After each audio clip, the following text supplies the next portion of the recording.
I'm telling you, the more you think about the F word, the more you realize they're fantastic. They're fantastic. They're fabulous. They're Brady's word to say freaking awesome. Yeah. So yeah, moving on to encouraging a culture of innovation and creativity. I feel like you're the perfect person to talk about that because, like, out of anyone in the company, you're an inventor. You're a problem solver. How do you promote and how do you encourage? Because we might have team members that we've hired and they run into stumbling blocks and they're like, I don't know how to solve this problem. So how do you motivate and how do you encourage other people to be a person that thinks creatively inside of a system? Yeah. Well, I'll say this. It's not easy. Okay. It's not easy. There's such a delicate way to go about this because as a business, you do create standards and expectations, right? If you don't have clear standards and expectations, it's hard for people to have guardrails or boundaries based off of how they can use and execute their creativity. So if someone's creative, curious, and they take initiative, that is a recipe for abandoning any kind of standards that may have been set before to prevent something else from happening. I hope you're tracking. I'm tracking. And so if it's cold outside and you're about to clean a roof, you're like, oh man, I'll just use straight soap.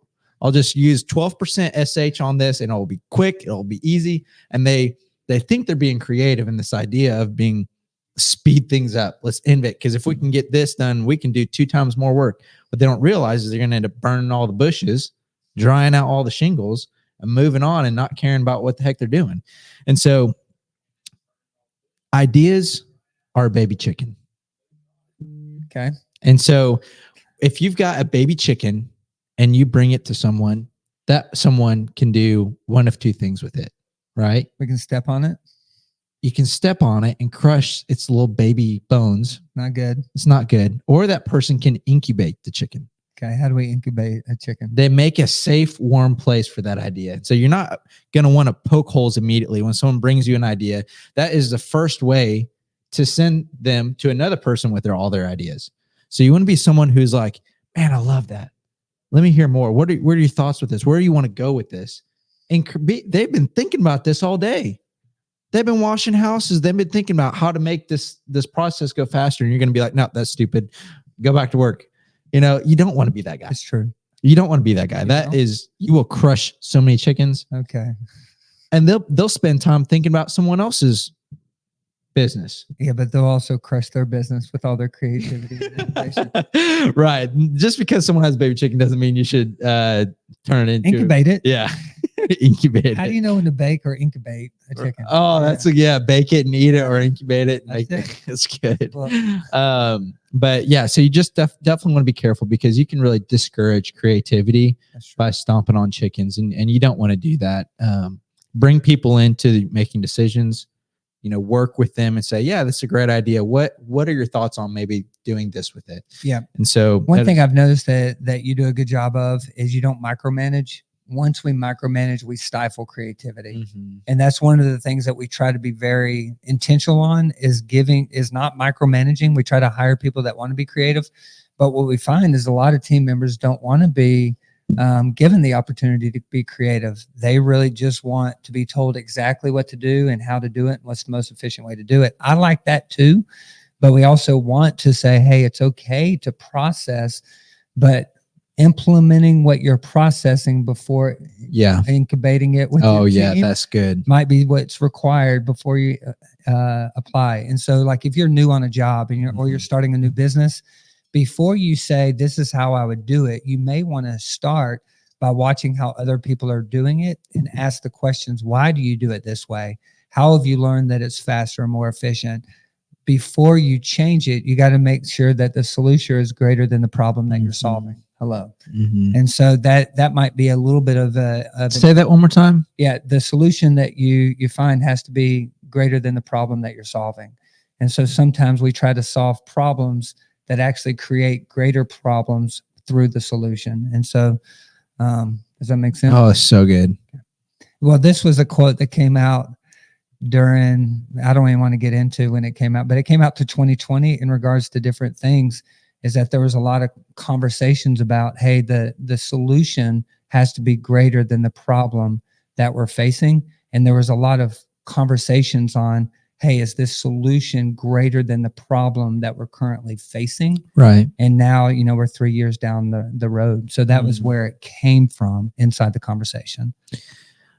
I think it's about time that we get into what we've been waiting for. Oh man, I'm good on this. And so, hey, listen, we're going to talk about my favorite F words now. And when I say the favorite F words, I want to share that they come from my favorite chapter of the Bible. If you're to say Philippians, that's a homeschool F. In case there's any homeschool hooked on phonics. That's homeschool F. And so if you have been waiting to hear my favorite F words, it's going to start with the book of John 15, which 15 does start with an F, right? There we go. The first one is John 15. And as you read it, the first thing you said that if you abide in me and I in you, you're going to bear much fruit. And so the first F word, that's one of my favorite F words, is going to be fruit. And the question is this: with what you're doing with your life, are you bearing fruit with your life? And the fruit that you bear ultimately comes down to whether or not you're being faithful. The word faithful is ultimately going to determine what you do with your mind, your thoughts, your actions, your habits, all come down to this thought of, what has God given me that I can be faithful with? And some of the 4 F's that I would say that God has given you and me to determine our future is our faith. Yeah. And so where are you in your faith journey and your relationship with God? You have got to prove faithfulness inside this journey of setting yourself on fire, setting your mind, learning to reject things that don't fuel your passion. I don't watch a lot of news because I don't want to think about things that I can't control at this moment.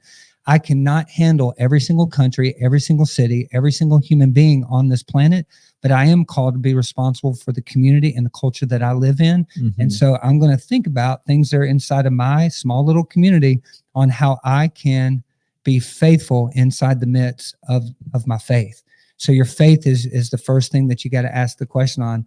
How am I producing fruit with my faith? And it all starts with you being faithful in feeding your faith.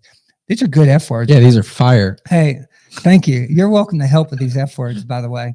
Hey, and the next F is your family. And I see so many families that are inside the faith or inside of church. They think that all is good because their kids go to church or they end up doing certain behaviors. But the question is, how are you cultivating the fruit of your family with your intentional efforts? Like, are you praying with? Are you confessing? Are you forgiving? Another great F, which is maybe the root of faith, is going to be whether or not you've been forgiven, and then you have the ability to forgive others. But like inside of your own family, you've got to ask the question, how am I bearing fruit with my wife, with my husband, my spouse? How am I bearing fruit with my children? If they come second, third, fourth, fifth inside your life due to your time blocks, and the way that you find out if you really care about something is you do a time audit. Have you ever done a time audit before? Yeah, I just got out of one. Did you? Yeah. What did it look like? It looked like me tracking every 15 minutes of my day. If you've ever done a diet journal, like you've been to the doctor, like, hey, track everything that you've eaten. Okay. I did that with my time, and it was brutal. What did you discover? I discovered a lot of wasted time. Yeah. And so why did you do a time audit? Because I wanted to be more productive, and I wanted to set my priorities straight. And what I recognized was it was way out of proportion, blown away. It was embarrassing. I don't want to show people. Yeah. I'm not going to show you my time card. Friday, we're going to talk about it. Hey, but when you get vulnerable and when you get transparent, you can end up finding freedom, which is another great F word. I'm telling you, the more you think about the F word, the more you realize they're fantastic. They're fantastic. They're fabulous. They're Brady's word to say freaking awesome. Yeah. So long story short, your family, are they high up on the chart? Are they low? I switched my calendar around this week because I learned that I ended up giving my most sacred time to 4 other people groups during the week. My most sacred time with my family is 6:30 to 7:30 because my boys are getting up, my 6-year-old and 1-year-old, and I wanted to be there to make breakfast for them, to be able to sit with them, be able to enjoy them. And then my wife, she's got to take care of 6 kids. And if I'm gone, I was gone Monday, Tuesday, Thursday, and Friday at that block. And I'm like, I've got to change, all with good things. Pressure washing pastors on Monday, Better Man on Tuesday. Thursday was taking my son to a Bible study. And while I was there, I went ahead and just hung out. And then Friday was leadership development. But I'm like, I'm doing all these good behaviors at the expense of my wife having a time, and then my kids, me being there when they rise up. And so I made it determined, like, I'm going to be there when my kids rise up. I'm going to be there when they lie down. That's my responsibility as a man. Sorry to go on forever. Number 3, F, is going to be your fitness. How long are you going to live, and how well are you going to live? What age do you want to die at? I really think this is a missed F, and we think it's all about vanity, but it's really about fruitfulness and faithfulness with the body that God's given you. If you want to know whether or not you're a good steward or not, ask the question, what all has God given you that he's called you to steward? And it might be the things that we throw down our mouth. It might be the things that we exercise. If you want to change the way you think, your body, and live longer, you're going to have to work out and exercise.